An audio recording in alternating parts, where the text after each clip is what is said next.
To begin the course, I'm going to show some very basic positions with king and 2 pawns against king.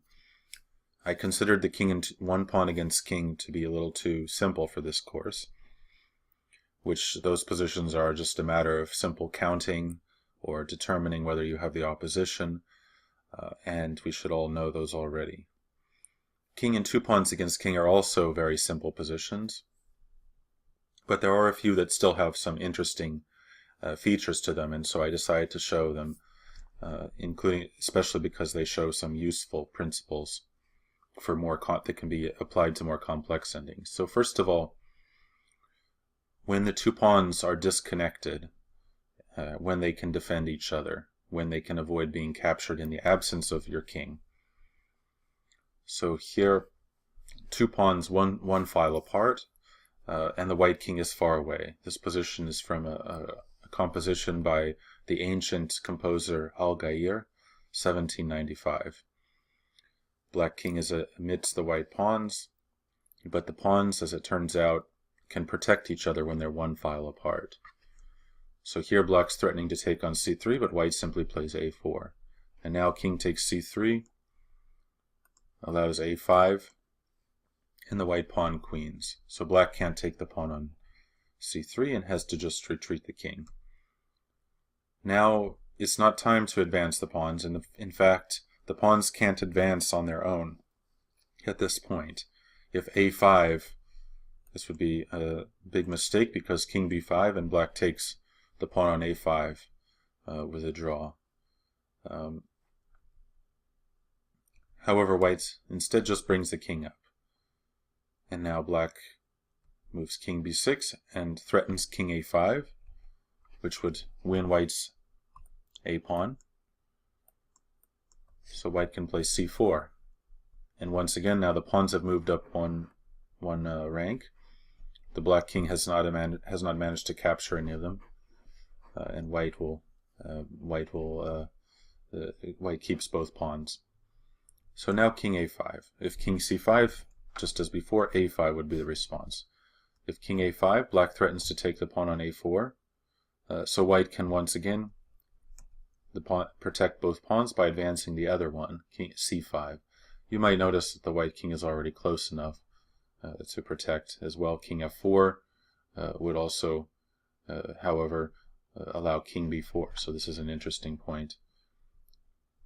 King f4, king b4. And black plans to take the more important c pawn. And the only way white can win then is by playing a5, deflecting the king. Notice we don't want to be left with the pawn, and then the white king would get closer. But okay, this is also not necessary to illustrate how the pawns can protect themselves. Even if the white king were still on h1, c5 would save both pawns. Black can't take a4 because c6. So he plays king a6, and now king f3. The white king can come over. Now notice the pawns can't advance on their own. If the white king were trapped on h1, for instance, then black could, at this point, just play king a5, and c6 is always met by king b6, and the king would just go back and forth between those 2 squares. Assuming, let's say, for instance, white king was on h1, black pawn on h2, pawn on g3, white pawn on g2, white would have no way of making progress if he can't involve his king. But of course he can bring his king in, so now king e4 would follow, and the king would support the pawn's later advance. If king b7, on the other hand, threatening king c6, again white can protect with his king, or a5. Even without the king, the pawns again protect themselves. King c6 is met by a6, and black still can't take a pawn. King c7, king e4. King c6, king e5. And the pawns, now we notice here, king d5, king b8, c6. Here black's in zugzwang. Even if the white king were not involved, if the king again were trapped on h1 in our imaginary scenario, with the black pawn on h2 supported by a black pawn on g3 and a white pawn on, let's say, on g2, keeping the white king from moving at all. In this imaginary scenario, if it's black's move, black would have to allow a pawn to queen because he's in zugzwang. So once the pawns reach the 6th rank, they can queen on their own, even without the white king. So for instance, king c7, a7. this was fairly simple, but it's interesting to note now. That pawns that are even further apart, that are 2 ranks apart, or 2 files apart rather, actually can't protect themselves. So here, if it's black's move, he actually draws this position by playing king h5. It might be surprising at first to notice it, but if white's pawn were on f4, he would play f5 here, and black wouldn't be able to take the h-pawn, and this would give white time to bring the king up. But as it is, if white plays e5, if he doesn't, of course, black just takes the h-pawn, and the black king comes back in time to stop the e-pawn. But if e5, then black plays king g6. And here, he's able to get the king to f5 and take white's pawn on e5 and return to stop the h-pawn. So if king g2, for instance, king f5, and black takes the pawn, and h5 doesn't help because king stops. And even white's king supporting the h-pawn isn't going to help either because it's an h-pawn. Meanwhile, if instead of king g2, if white tries to divert the black king, well, he's not playing king f5, but rather just takes the pawn and king remains in the square of white's e-pawn. So surprisingly, in this position, with pawns 2 files apart, it's a draw. 3 files apart, of course, is a win because black can't capture one without allowing the other to queen. So now let's move to one other kind of position with 2 pawns against none, which is interesting at all, which is not just a simple win, doubled pawns.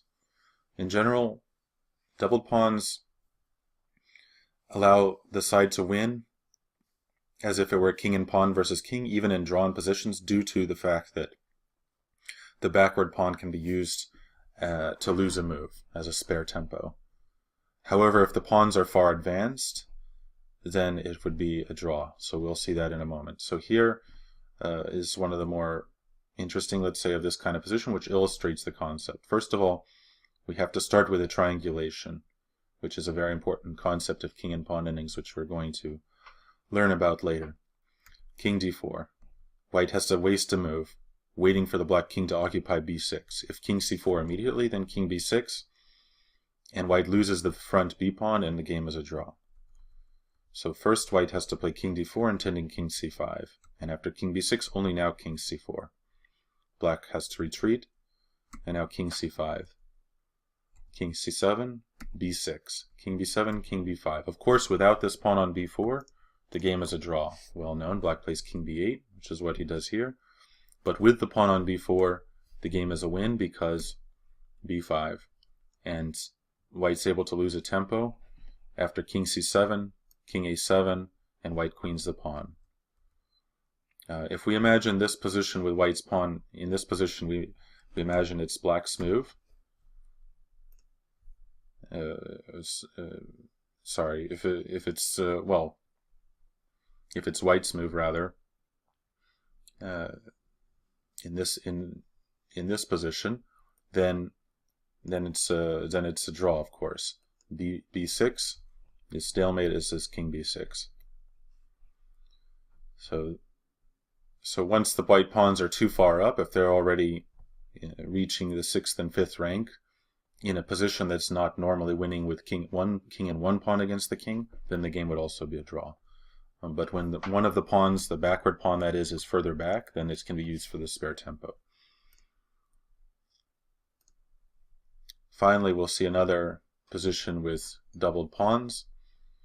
Here, the position is normally winning for white if the g-pawn were not on g5. White would play g7, king h7, king f7. But here, the doubled pawn actually provides a slight encumbrance, although white still wins. And this is another important concept that we see in a number of cases in king and pawn endings, where you have to sacrifice a pawn. So here white plays g7, king h7 is the only move, and here king f7 is stalemate. Meanwhile, g6, king g8 is a draw because white has to give up the front g-pawn. The only way to win is to sacrifice the front pawn with g8. King takes g8, and now white can get the opposition, as we well know. King g6, and either way the black king goes, the white king goes the other way, and the pawn then queens.